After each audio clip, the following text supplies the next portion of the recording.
네, 미국의 금리 인하 기대감, 여기다가 달러 약세, 지정학적인 불확실성에 힘입어서 금 가격이 오전 일찍 트로이 온스당 2,100달러를 돌파하면서 사상 최고치를 기록했습니다.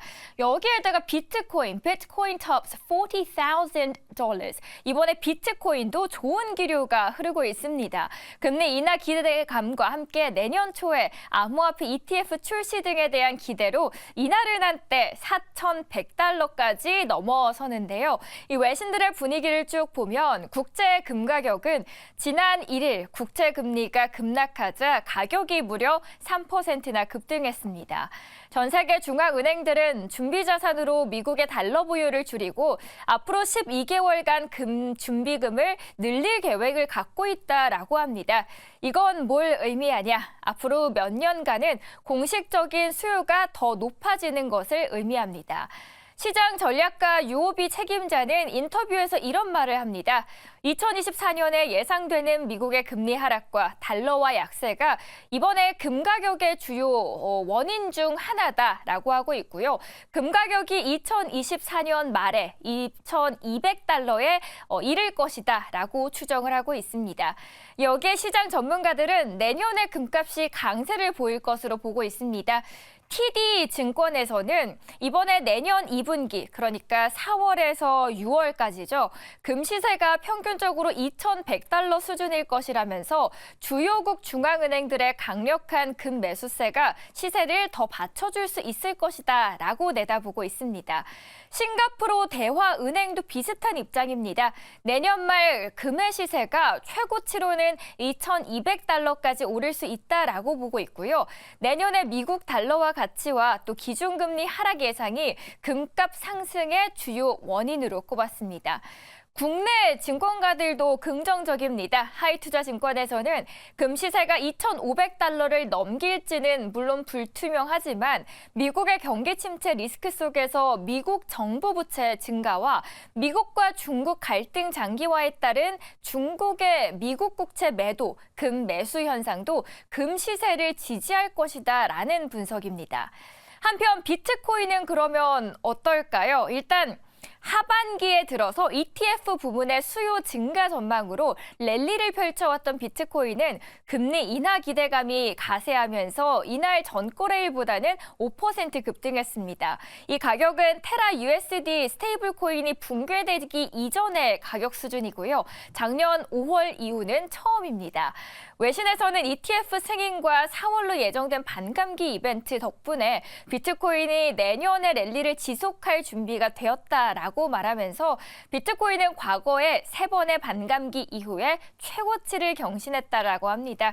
참고로 올해 비트코인은 글로벌 주식과 금 등 자산의 상승률을 앞지르고 있는 상황입니다. 첫 번째 우리 비트코인에 대해서 알아봤고요. 두 번째 기사 함께 넘어가 보도록 하죠.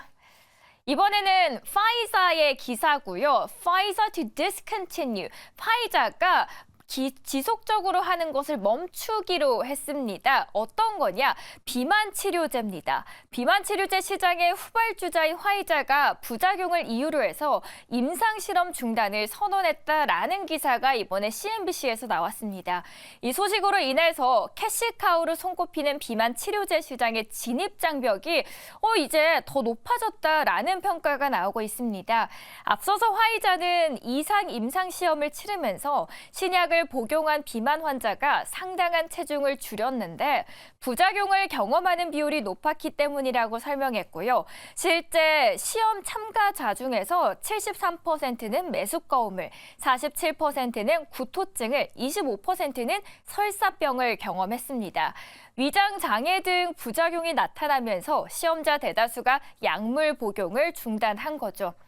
화이자는 사실 앞서서 지난 6월에도 하루에 1회 복용하는 다른 체중 감량 약물을 간 효소 수치가 높아지는 부작용 임상시험을 중단한 바 있습니다.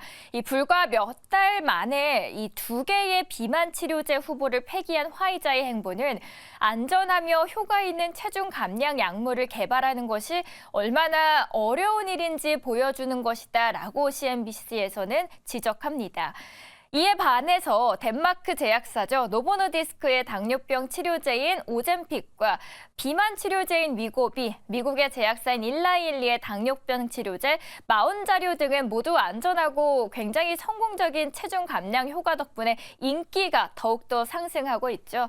화이자에게는 굉장히 안타까운 소식이긴 하지만 성공의 길을 가고 있는 일라일리와 노보노디스크에게는 굉장한 호재가 될 수 있는 뉴스겠네요.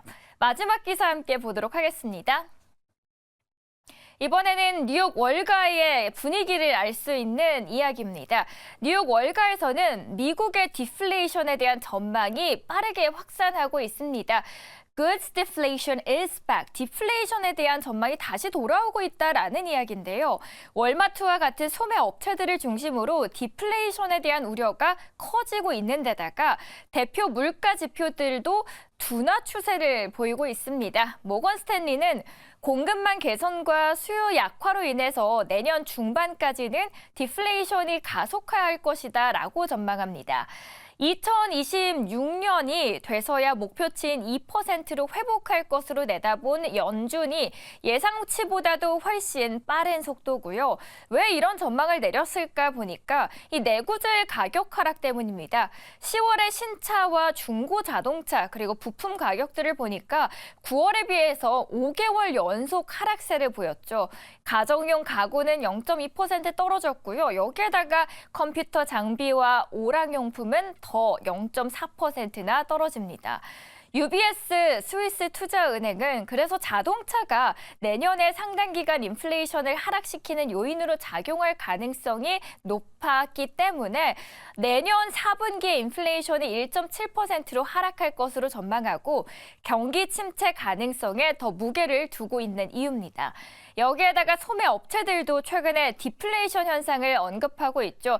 실적 발표를 하면서 홈디포의 상품화 담당 부사장만 봐도 지난달 컨퍼런스 콜에서 목재와 구리의 가격 하락으로 최근 고객들의 평균 구매 증가율이 억제되고 있다라고 말했고요. 원자재 가격이 내려가면서 상품 가격도 하락해 고객들의 구매 규모가 예전 속도로 늘지 않는다는 뜻입니다. 여기에다가 얼마 전 월마트도 가격 인하 품목의 수가 작년에 비해서 50% 증가했다라고 밝혔는데 이렇듯 내구재를 중심으로 한 디플레이션이 본격화하자 페드의 통화 긴축 정책이 실물 경제에 영향을 미치기 시작했다라는 평가가 나오고 있습니다. 물론 여전히 뜨거운 고용시장과 여기에 따른 임금 상승이 인플레이션과 디플레이션을 좌우하는 변수가 될 것으로 예상되기는 합니다. 오늘도 외신 스케치 이렇게 세 가지로 요약해드렸습니다.